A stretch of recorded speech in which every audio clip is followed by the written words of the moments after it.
ये फरमाइएगा सर, ये दो इश्यूज हैं पाकिस्तान तहरीक इंसाफ के लिए, दोनों बड़े गंभीर हैं। पार्टी जो है वो कुछ 6 ग्रुप बन गए, उसके अंदर हर ग्रुप एक दूसरे के साथ लड़ रहा है। अब पार्टी को यूनाइट करना है इमरान खान साहब के लिए बहुत बड़ा चैलेंज है। दूसरा एस्टैब्लिशमेंट जिसके ऊपर मुसलसल तोपे चला रहे हैं कि शायद वहां पे कोई रास्ता बन जाए और उससे आगे निकल जाए। वो देखिए चौधरी साहब, मेरे ख्याल में इमरान खान साहब के लिए भी सबसे बड़ा मसला उनका एस्टैब्लिशमेंट के साथ एक बुरी इक्वेशन है। जो बाकी मामलात हैं वो मैं उनको इतनी अहमियत इसलिए नहीं देता। ठीक है, उनकी लड़ाई है, लेकिन वो उस वक्त तक है जब तक इमरान खान साहब जेल। जी, मेरी आवाज आ रही है आपको? जी आ रही मंडी साहब, बोलिएगा।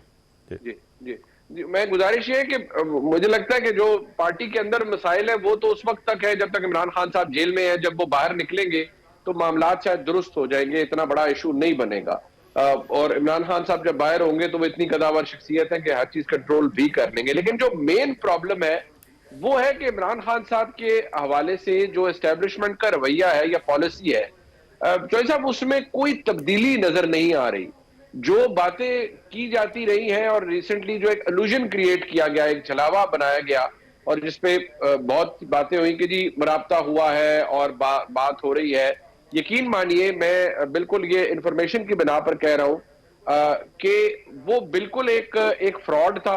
एक लॉलीपॉप दिया गया सिर्फ इस 26 नवंबर के एहतजाज को आगे पीछे करने के लिए, और निहायत ही फरोही मामलात के ऊपर बातचीत कोई हुई।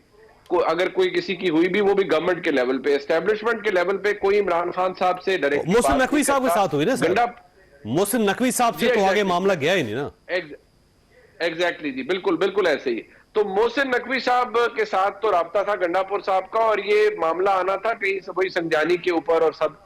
इसके अलावा जो 3 डिमांड्स थी उनके ऊपर तो कोई सिरे से बात ही नहीं करने के लिए तैयार। मतलब नेगोशिएट करना तो दूर की बात है, कोई बात ही नहीं करने के लिए तैयार। ये एक बड़ा मसला है इमरान खान साहब के लिए, क्योंकि मतलब ये एक हैरत अंगेज चीज है कि इमरान खान साहब को जेल में गए 1.5 साल हो गए। जनरल आसिम मुनीर साहब को अपनी कमांड संभाले हुए 2 साल पूरे हो चुके हैं।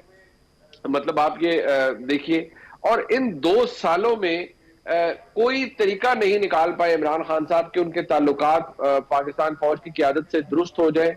वहां से कोई चेंज ऑफ हार्ट नहीं हुआ, कोई तब्दीली नहीं है, कोई मौकफ में तब्दीली नहीं है।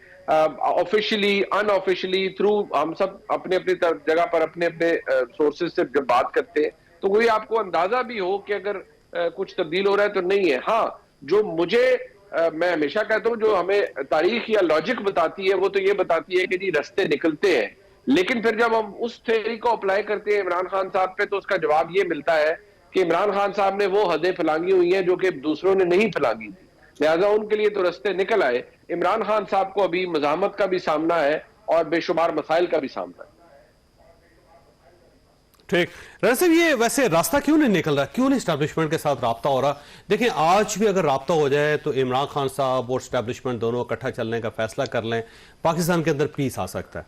और हो सकता है अगले इलेक्शन तक मामला चलें कि ठीक है जी, अगला इलेक्शन लड़ें, आपको एक पीसफुल किस्म का इलेक्शन दिया जाएगा, आप अपना फेयर एंड फ्री इलेक्शन लड़ें वो, लेकिन उससे पहले आप पाकिस्तान के अंदर कोई गड़बड़ ना करें, तो मामला तो बड़े आसानी से सेटल हो सकते हैं। क्यों नहीं हो रहे? हम मुसलमानों की जो तारीख पढ़ते हैं, जो ड्रामों में देखते हैं, जो हमें लिखने वाले समझाते हैं, हम कहते हैं यार ये पता नहीं किस तरह चलते थे। बिल्कुल पाकिस्तान उसी तरह चल रहा है। यानी जब बगदाद जल रहा था और कहानियां उसके ऊपर क्या क्या हो रही थी, आज हम बिल्कुल उसी सिस्टम पे खड़े हुए हैं।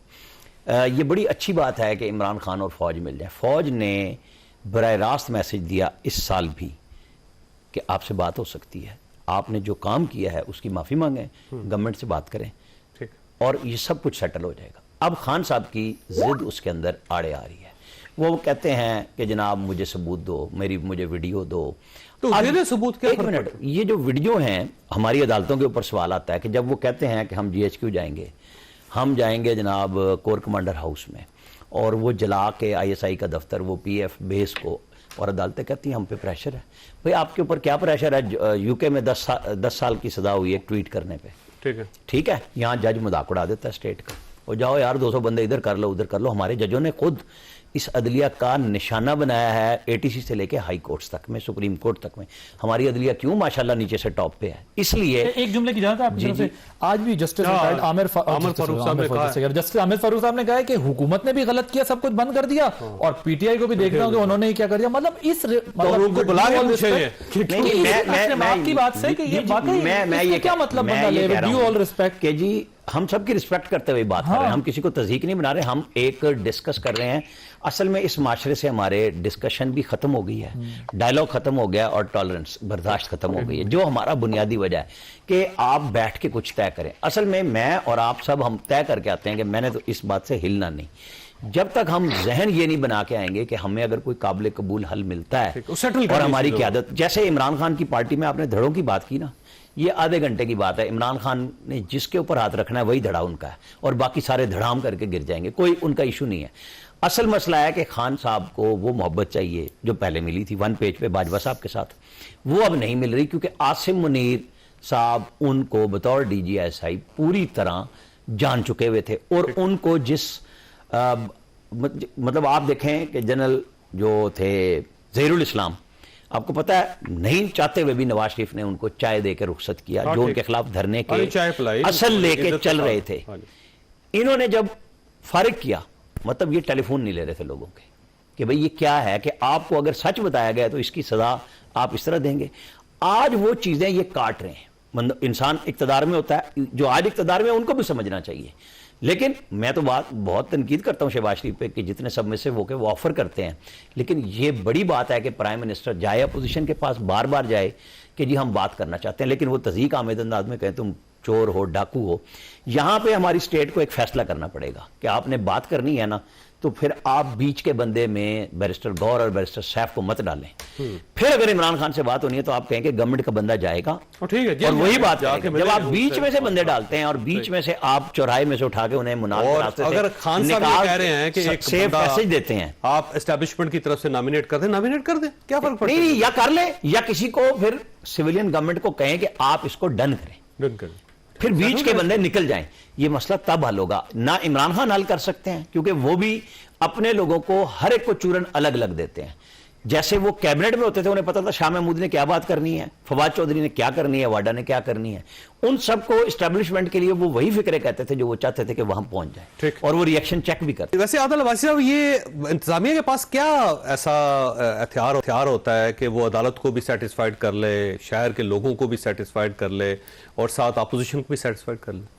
नहीं, ऐसा कुछ होता नहीं है। तो ऐसा शायद कहानियों में तो होता है, लेकिन हकीकत में नहीं होता। हकीकत में जब आपका एनकाउंटर होता है, प्रोटेस्टर्स जब आपके सामने खड़े होते हैं, तो वो तो सच बात है उन वजीरों या आईजी से भी ज्यादा उन बेचारे पुलिस वालों को पता होता है जो फेस कर रहे होते हैं, या लॉ एनफोर्समेंट एजेंसीज के लोग जो उस वक्त सामने फेस कर रहे होते हैं। अगर आप डीपीओ अटक की प्रेशर सुने तो आप वो जो हवाले दे रहे हैं कि किस तरीके से फैंस लाए गए, किस तरीके से वो केमिकल 25 से इंजर्ड हैं, टीयर गैस थी वो कितनी लीथल हो गई, सारी चीजें वो एक तफसील है। हो सकता है उन पीटीआई का ये सब झूठ है, लेकिन किसी हद तक कुछ तो सच होगा ना। अगर वो कुछ हद तक सच है तो आप अंदाजा लगाएं कि किस किस्म की रेजिस्टेंस लॉ एनफोर्समेंट एजेंसीज को भी मिलती है। जाहिर है इधर से भी रोकने के लिए हर कदम उठाया जाता है। सर, ये कोई बरतानिया नहीं कि जहां पर आप डू नॉट क्रॉस की लाइन लगा दें और उसके बाद कोई जो है वो जवान का बच्चा उस लाइन को क्रॉस ना कर सके। ये पाकिस्तान है, यहां पर पार्लियामेंट हाउस के अंदर लोगों ने अपनी शलवारें टांगी हैं, यहां पर पीटीवी के ऊपर अंदर घुस गए, यहां सुप्रीम कोर्ट पे हमले हुए हैं, यहां पर जो है वो काफी कुछ होता रहा है। जीएचक्यू का गेट तोड़ा गया है, जीएचक्यू का गेट तोड़ा गया है, कोर कमांडर हाउस के घर के अंदर जो है वो यूनिफॉर्म लहराए गए, और आईएसआई के दफ्तर पे ऊपर ऐसे मुल्क में मुझे नहीं पता वो कौन सा लाउड स्पीकर है जिसपे पुलिस वाले कहेंगे प्लीज आप पुरअमन रहें, और वो पुरअमन रहेंगे और ये सब कुछ हो जाएगा। तो ये मुझे नहीं लगता ये प्रैक्टिकली डूएबल है, या इसकी कोई बीच में फिर मैं अब फिक्रा दे दूं। वो पहले कहते थे 9 मई में गोली क्यों नहीं चलाई, कहते हैं गोली क्यों मारी। बिल्कुल, तो मैं नहीं समझता कि ऐसा अब तक पीटीआई का नैरेटिव था कि 9 मई को गोली क्यों नहीं मारी अगर ये वहां घुस गए थे। लेकिन आपको देखें वो डीपीओ अटक ने एक बात बोली है, उसने कहा कि बड़ों को हमारे चाहिए कि फैसला करें कि इसका कोई हल निकाले, क्योंकि मैं अपने कितने सौ अपने जवान जो है वो जख्मी करवा चुका हूं और कुछ पुलिस एहलकार शहीद भी हुए, लॉ एनफोर्समेंट रेंजर्स वाले हुए हैं। सो वाकई में इसका कोई सोल्यूशन, अब अगर अदालत समझती है कि उनका आना भी गलत और इनका रोकना भी गलत, तो फिर अदालत को चाहिए कि बुला के अदालत कह दे कि आज के बाद अगर आपने ये लाइन क्रॉस की तो आपके साथ ये होगा, और हुकूमत को बता दे कि कि तुमने दुकान बंद की तो तुम्हारे साथ ये होगा, ताकि कोई तीसरा हल निकला है, क्योंकि इनका तो कोई हल नहीं है। और माजरत के साथ वो लीडरशिप लेती है लेफ्ट टर्न, चाइना चौक, हरिपुर से निकलती हुई पेशावर, 12 जिले घूमते हुए, आवाम कारकुन बेचारे यहाँ सड़कों के ऊपर जो है वो मारे खा रहे हैं, मुकदमे भुगत रहे हैं, जेलों में जा रहे हैं और सजाएं भुगत रहे हैं। अच्छा मनीषा, ये फरमाइएगा क्या कुछ सुप्रीम कोर्ट ऑफ पाकिस्तान या हाई कोर्ट्स के पास कोई ऐसा सिलेबस है जो गवर्नमेंट को दे दें कि जनाब जब प्रोटेस्टर्स आएंगे तो आपने इस मैकेनिज्म के तहत शहर को खुले रखना है, लॉ एंड ऑर्डर भी आपने इंश्योर करना है और अपोजिशन को पूरा मौका देना है कि वो अपना जमहूरी हक इस्तेमाल कर सके? देखिए जय साहब, ये किताबी तौर पर तो बहुत अच्छा लगता है कि आप ये चीजें करते हैं। वैसे तो कानून मौजूद है ना पाकिस्तान में, पाकिस्तान का वफाकी दारुल हुकूमत है, डिस्ट्रिक्ट एडमिनिस्ट्रेशन मौजूद है और जो कानून है उसके मुताबिक सब कुछ होना चाहिए, पीसफुल असेंबली भी होनी चाहिए, एहतजाज भी होना चाहिए। लेकिन हमारे मुल्क में एहतजाज के नाम पर रियासत पे बलवे करने का जो सिलसिला शुरू हुआ, देखिए मैं जो बात कहता हूं फिर वो बुरी लग जाती है कई दफा। देखिए 9 मई मेरे आपके लिए, हम सब के लिए, हम 4 लोग यहाँ बैठे, हमारे लिए बहुत बड़ा सानहा है कि चूल्हे हिल गई मुल्क की के। लेकिन क्या ही अच्छा होता कि जब 2014 में पाकिस्तान के वफाकी दारुल हुकूमत को अंडर सीज किया गया था, उस वक्त वही रिएक्शन आता और वही सख्ती आती और वही होश आता जो सानहा 9 मई के बाद आया। अगर वो हो जाता तो 9 मई भी ना होता उस वक्त, क्योंकि वो कन्वीनियंट था।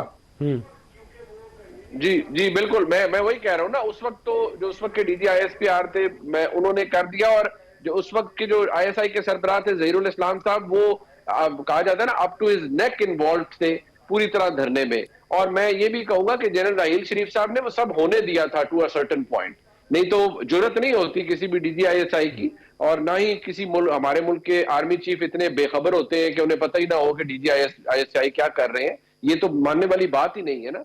बेसिकली हुकूमत को मफलूज करना था। एक आपकी बात मुनीब भाई, जी एक छोटी सी बात सुना दूं। एक खबर चली कि नवाज शरीफ से इस्तीफा ले लिया गया। ठीक है, चलवाई गई। उसकी उस वक्त जनरल राहील शरीफ प्राइम मिनिस्टर के पास बैठे थे और जो हमारे डिस्प्लेस पर्सन थे ना फाटा में, उनकी ग्रांट पे बात हो रही थी। तो इसहाक डार साहब ने उनको बताया कि ये देखें जी ये चल रहा है। तो जनरल राहील शरीफ ने जनरल आसिम बाजवा को बुलाया, शायद वही थे ना डीजी ISPR, कि इसकी तरदीद को। जी बिल्कुल। उसके बाद PM की मीटिंग के बाद वो डार साहब और वो बैठे थे, तो तरदीद चली अस्करी दराय से। डार साहब ने फिर उन्होंने कहा कि ये दोबारा देखें, उन्होंने फिर बुलाया, उन्होंने कहा अपने नाम से करें। ये उस धरने में हो रहा था। ठीक, यानी आपका ख्याल ये है कि आर्मी चीफ की बात भी मानी नहीं जा रही थी? नहीं, देखे ना, वो सिस्टम चल रहा था ना एक, कि वो वहां पे ग्रांट के लिए बैठे हैं, बात हो रही है और खबर क्या चलवाई जा रही है, रिजाइन ले लिया। ठीक, और ये खबर भी चल रही थी कि 2 महीने की छुट्टी ले ली उन्होंने, शायद छुट्टी पे जा रहे हैं प्राइम। नहीं, वो तो फिर हुआ था कि जी जब आप 2016 में जब नवाज शरीफ हार्ट ऑपरेशन के लिए गए थे तो शहबाज शरीफ ने जाके मैसेज दिया था कि वो कह रहे हैं कि आप इनको बना दें। तो उसके बाद उन्होंने 777 लिया और वो पाकिस्तान लाहौर उतरे और अगले दिन आज़ाद कश्मीर का इलेक्शन था, जहां पे बिलावल भुट्टो और इमरान खान हमलावर होते नवाज शरीफ पे ये कह के कि ये मोदी का यार है। पूरी कैंपेन थी। और जो अगले दिन रिजल्ट आए वो सारे अंदाजे और वहां जिन अफसरों की ड्यूटी थी उन सबके तबादले हुए कि ये क्या हुआ है, क्योंकि सारी नून स्वीप कर गई नवाज शरीफ की सिर्फ वापसी से। वक्त खत्म हो गया। ख्वाजा साहब, आपने गुफ्तगू सुनी, फैसला आपने खुद करना। अल्लाह ताला आपके अहले खाना को हर किस्म की मुसीबत से महफूज रखे। अल्लाह हाफिज।